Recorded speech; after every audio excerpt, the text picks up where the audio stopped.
Drama तुम लड़के भी ना कि दूसरी किस्त में भी वही हुआ जो पहली किस्त में हुआ था। यानी बीवी को आखिरकार पता चल ही गया कि मियां साहब के कहीं ना कहीं मामलात कुछ ज्यादा ही मसरूफ हैं। बस फिर क्या था, पूरी किस्त में बीवी की नाराजगी मुंह फुलाने और तंज की तीर चलाने में गुजरी और शोहर बेचारा वजाहतें देता फिरता रहा और बेटी के साथ चिकन विंग्स भी खाता रहा। भाई लड़ाइयाँ होती रहती हैं, पेट पूजा जरूरी है। इस तरह पहली किस्त में वर्जिश वाला सीन हमें बार बार दिखाकर ये बताया गया कि आउटडोर आए हैं तो जी भर के सीन भी रिकॉर्ड करेंगे। वैसे ही इस किस्त में भी नौजवानों को कैफे में बार बार दिखाया, जिसे यकीन दिलाया जा रहा हो कि देख लें जी ये सीन अहम है, हम यूं ही कैफे में नहीं आए थे। लेकिन सच पूछे तो बंदा कहता है भाई हम नहीं समझे, आगे भी तो बढ़ो। एक अच्छी बात ये रही कि ऑनलाइन सेल परचेज वाला ट्रैक चलता रहा, ये रियलिस्टिक लगा।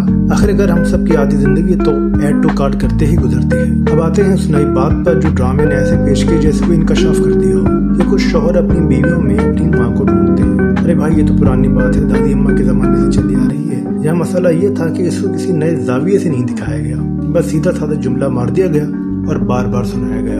और फिर वो अजीब सा सीन, दुबली पतली माँ को बेटा भी मोटा लग रहा है, बेटी भी मोटी लग रही है। यानी माँ को एहसास ही नहीं औलाद पे क्या गुजर रही है। ये बॉडी शेमिंग ड्रामे में मुसलसल है। किस्त नंबर 2 में कहानी को चलाया तो जरूर गया है मगर दौड़ाया नहीं गया। रफ्तार भी स्लो मोशन में है। बस आखिरी सीन में मोटी मोटी सुनकर तंग आ जाने वाली बेटी ने खुदकुशी की कोशिश की। अब देखना यह है कि आगे जाकर वाकई कोई ढंग का ट्विस्ट आएगा या हम इसी नाराज बीवी बामुकाबला वजाहत देते शौहर लीग में खेलते रहेंगे। कहानी पास, रफ्तार सप्लीमेंट्री में। चलें अगली किस्त का इंतजार करते हैं, शायद वहाँ कुछ नया तमाशा मिल जाए।